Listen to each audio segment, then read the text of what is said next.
You want a home, and I need a child as heir, the infertile gunslinger said to the Chinese widow. The dark green prairie dress was a mistake. An Li knew it the moment she'd traded her last silver dollar for it in Cheyenne, but desperation had been a louder voice than reason. The color, she had hoped, would be like the pines on the distant mountains, a way to blend into this vast, hard country.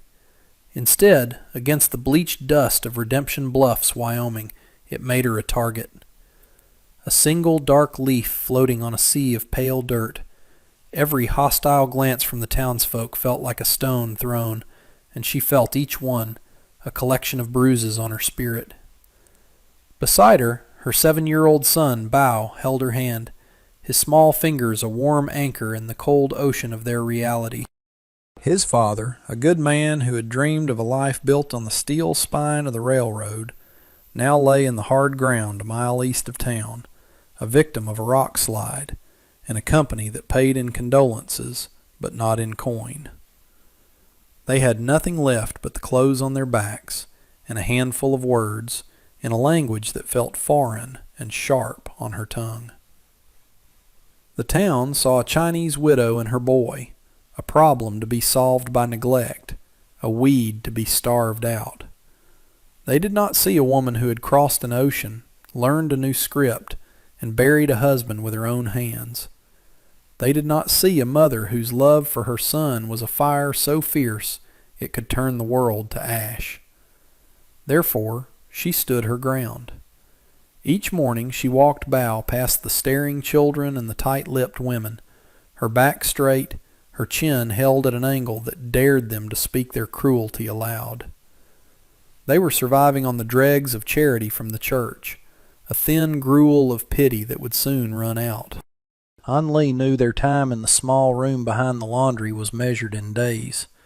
Soon the coming chill of autumn would be the least of their worries.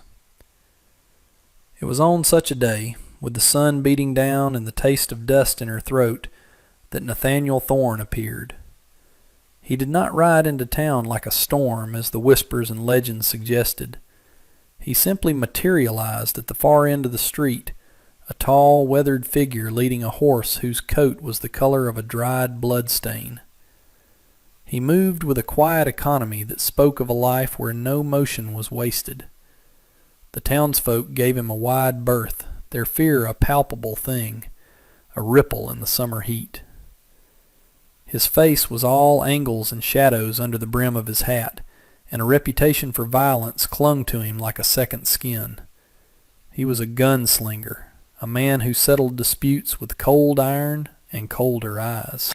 He was also, An Li had heard, the owner of a sprawling ranch south of town, a place he had carved out of the wilderness with grim determination. He stopped not at the saloon or the marshal's office, but at the general store, dismounting with a fluid grace. An Li pulled Bao closer, intending to cross the street to avoid him, but her son, ever curious, had stopped to stare. Nathaniel's gaze, gray and startlingly direct, swept over the street and settled on them. It was not a hostile look, nor was it pitying. It was appraising, like a man judging livestock or the lay of the land. He watched them for a long moment, his expression unreadable. An Li felt a prickle of unease, a different kind of fear than the town's simmering prejudice. This was the fear of being seen, truly seen, by someone who understood the currency of survival. He tethered his horse and walked directly toward them. The dusty planks of the boardwalk groaned under his boots. He stopped a respectful 10 feet away, removing his hat. The gesture was so unexpected, so contrary to his reputation, that it momentarily stunned her. His hair was the color of sun-bleached straw, shot through with silver at the temples. The lines around his eyes were deep, carved by sun and sorrow. "Ma'am," he said. His voice was low and rough, like stones grinding together. "My name is Nathaniel Thorne." An Li gave a short, stiff nod, her hand tight on Bao's shoulder. "I know who you are," she replied, her English careful and precise.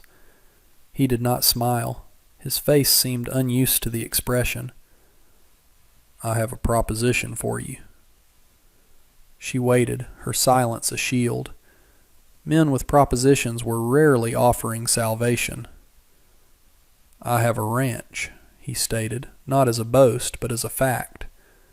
"Good water, good grazing, a solid house. It is mine by the Homestead Act, proved up and deeded. But a man with no heir is just a custodian for the dirt he stands on. When he's gone, the government takes it back, or the vultures pick it clean." He paused, and his gaze flickered to Bow, who was watching him with wide, unafraid eyes.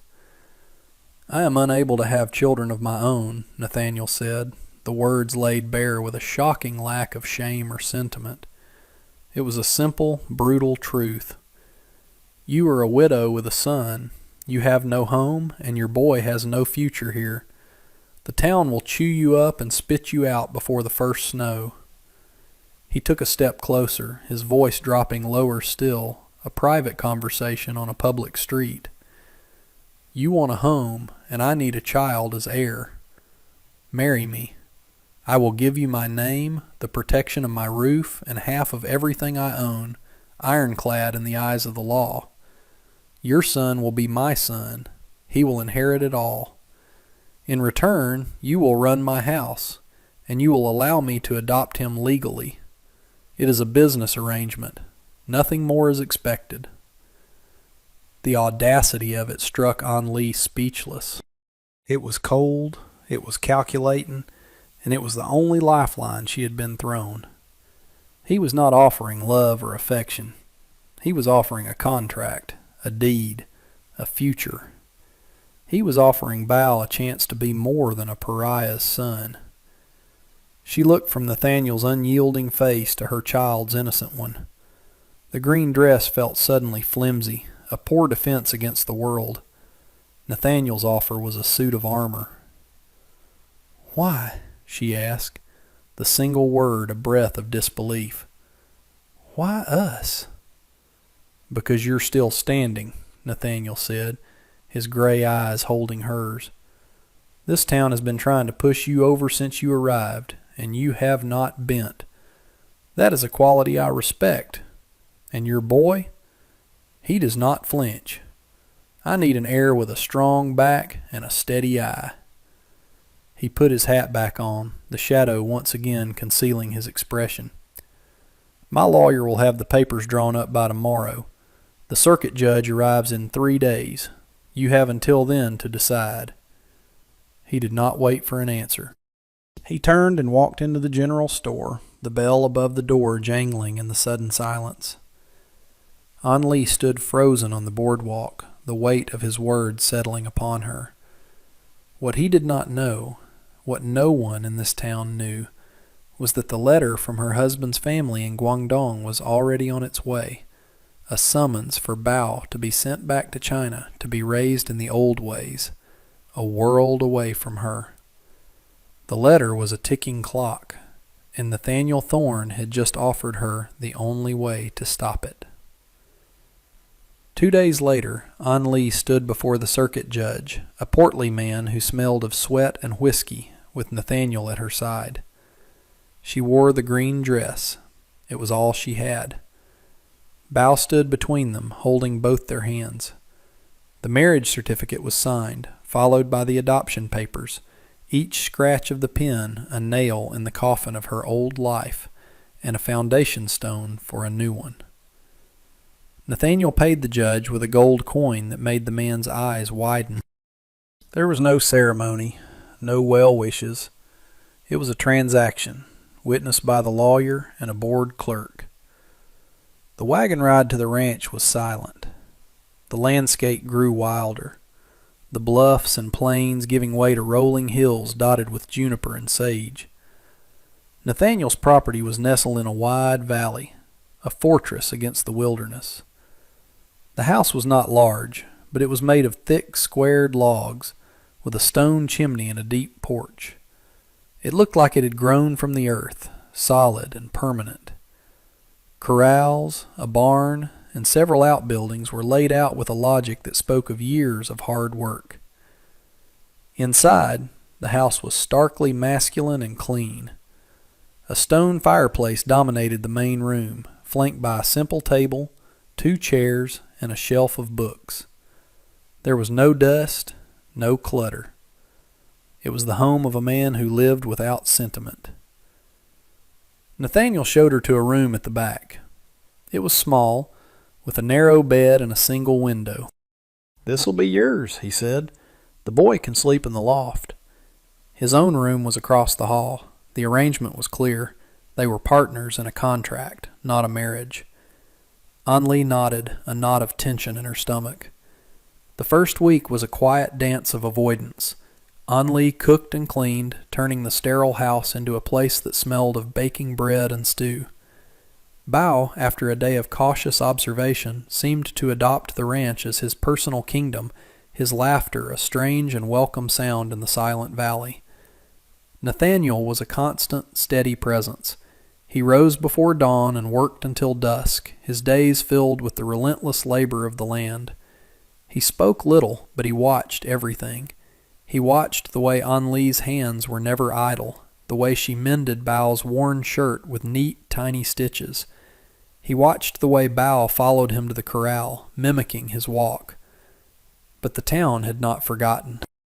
Their arrangement was a scandal, a perversion of the natural order in their eyes.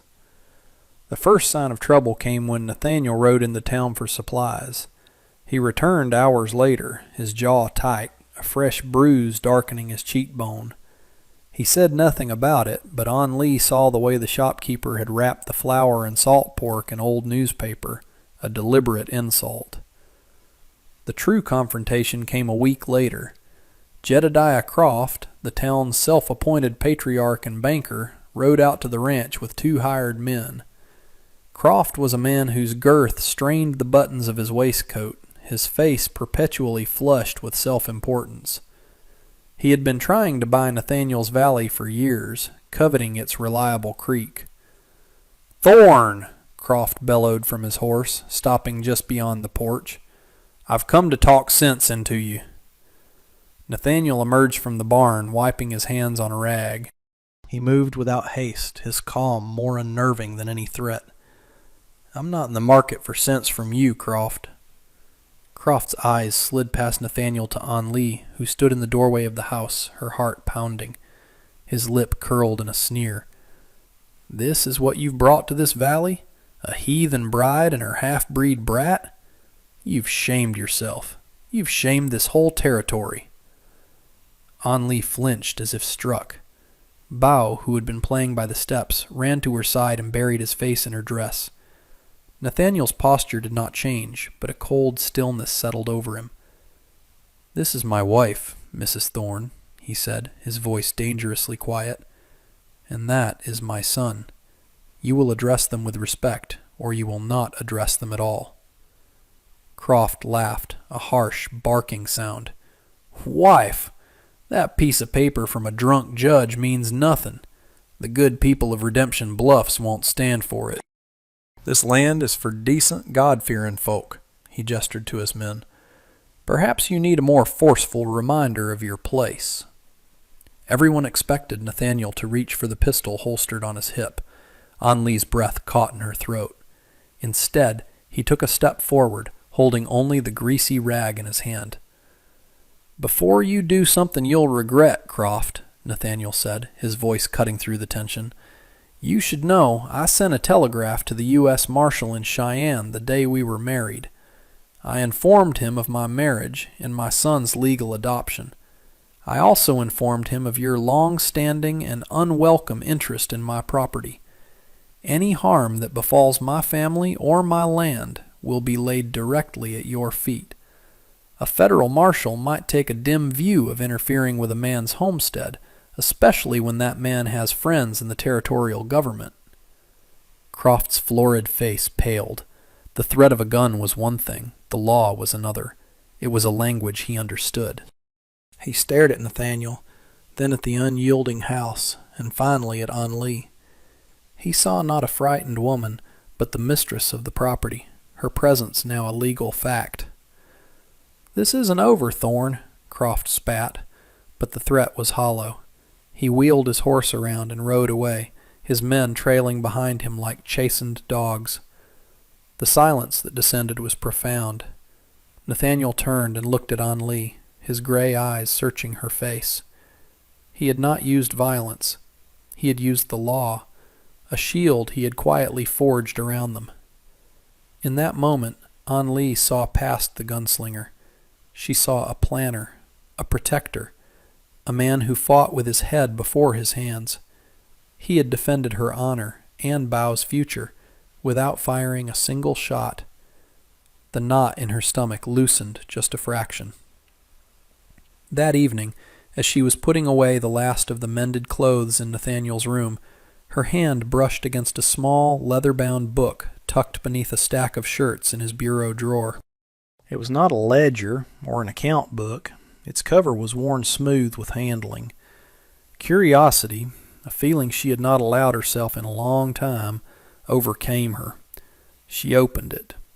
The handwriting inside was elegant, feminine, and flowing.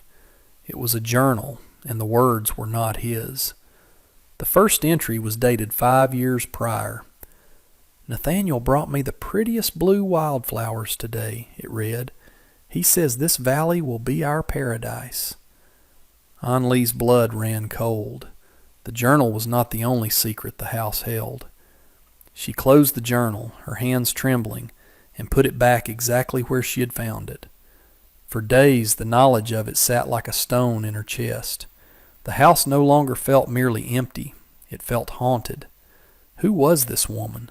What had happened to her, and to the paradise she had written of? An Lee watched Nathaniel, searching for clues in his stoic silence. She saw the way his eyes would sometimes drift to the line of hills to the west, a flicker of old pain in their depths. The arrangement had been business, he'd said. Nothing more expected. But this journal was not business. It was a heart, laid open on the page. Finally, she could bear the silence no longer. One evening, after Bao was asleep in the loft, she found Nathaniel on the porch, staring out at the stars. The night was cool, scented with pine. She held out the journal. "I found this," she said quietly. "I should not have read it, but I did." He looked at the book in her hand, and for a moment a wall of ice seemed to rise in his eyes. He did not take it. He just stared at it as if it were a venomous snake. "Her name was Eleanor," he said, his voice raspy. "She was my wife." The words hung in the cool night air. An Lee sank into the chair opposite him, the journal resting in her lap. "We had a son," Nathaniel continued, his gaze fixed on the darkness. "Daniel. He was 4 years old. He had his mother's laugh." He fell silent for a long time, the quiet broken only by the chirping of crickets. "There was a fever that winter. It took them both within a week of each other. I buried them up on that ridge." He gestured with his chin toward the western hills. "There was nothing I could do. All the money, all the guns in the world, and I couldn't stop a fever." He finally looked at her, and the raw grief in his eyes was a physical blow. "After that, something in me broke. I didn't care about the ranch, about the law, about anything. I took jobs other men wouldn't. I built a reputation. It was easier to be feared than to feel anything at all." He took a deep breath, the sound ragged.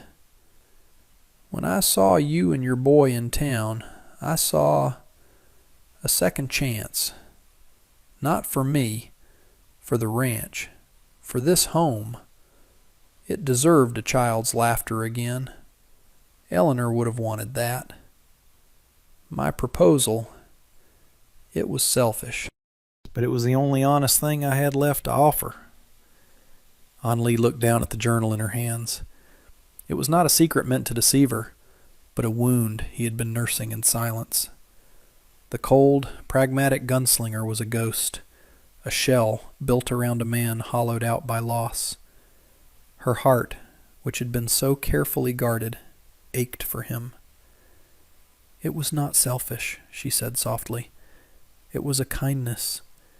You offered my son a future." She paused, then made a confession of her own. "A letter came from my husband's family. They want me to send Bao back to them, to be raised without me." Nathaniel's head snapped up, his focus sharp and immediate. "When?" "It will arrive any day now. If I am a widow with no prospects, I have no right to refuse them. But if I am Mrs. Thorne, a landowner's wife, they cannot touch him.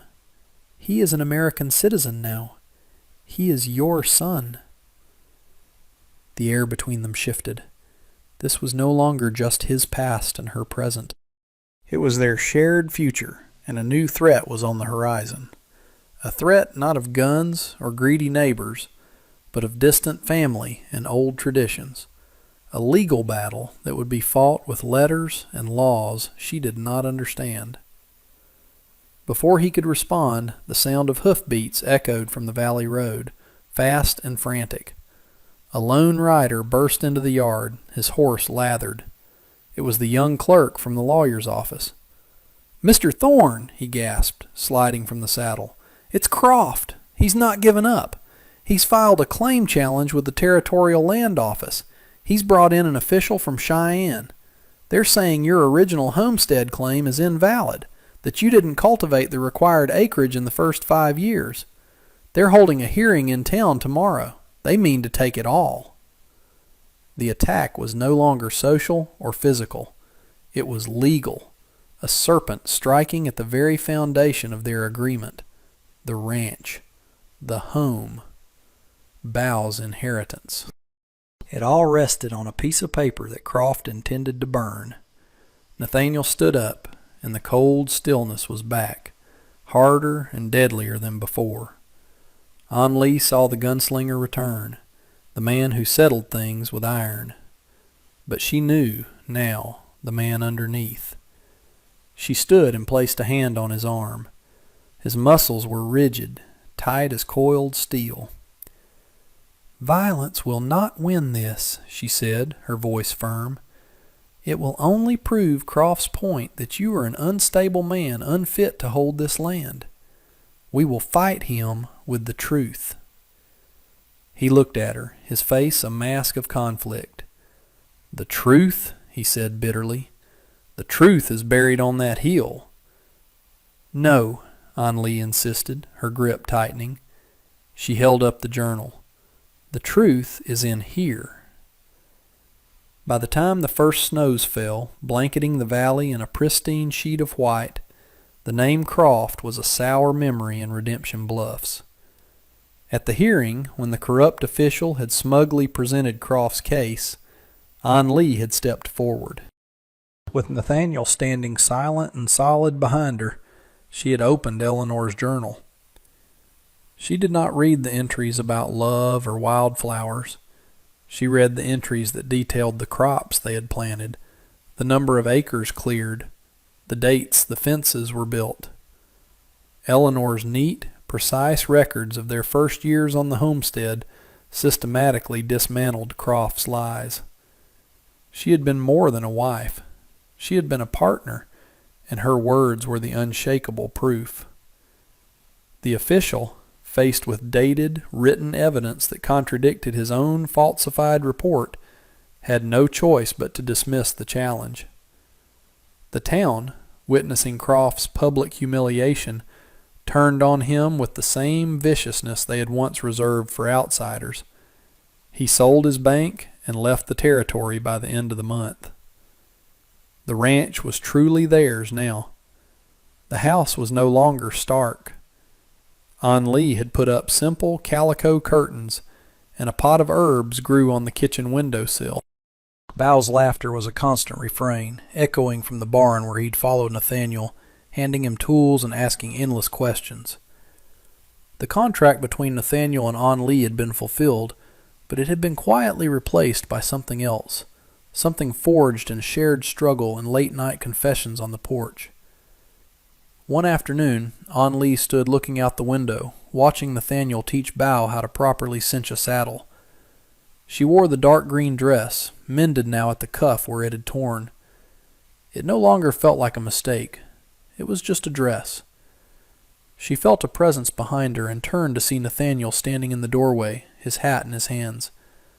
The silence between them was no longer a space of avoidance, but of comfortable understanding. He didn't walk over to her. He just looked at her, then at the boy outside, and a small, unpracticed smile touched his lips. "This is a good place for a boy to grow up," he said. An Lee's heart swelled. He was right. It was more than a place. It was a home. A home is not a thing you find, she realized. It is a thing you build, log by log, with someone you trust. She turned back to the window, and he came to stand beside her. He didn't take her hand, but his arm brushed against hers, a quiet promise in the fading light. Outside, their son led the horse toward the barn, his future stretching out before him, as wide and promising as the valley itself. And that brings us to the end of this one. If you stayed with me all the way through, thank you. Stories like this one only get told because folks like you sit down and listen. If you liked what you heard, go ahead and hit that like button. And if you want more stories from the old frontier, subscribe so you don't miss the next one. Until then, take care of yourself, and thanks again for being here.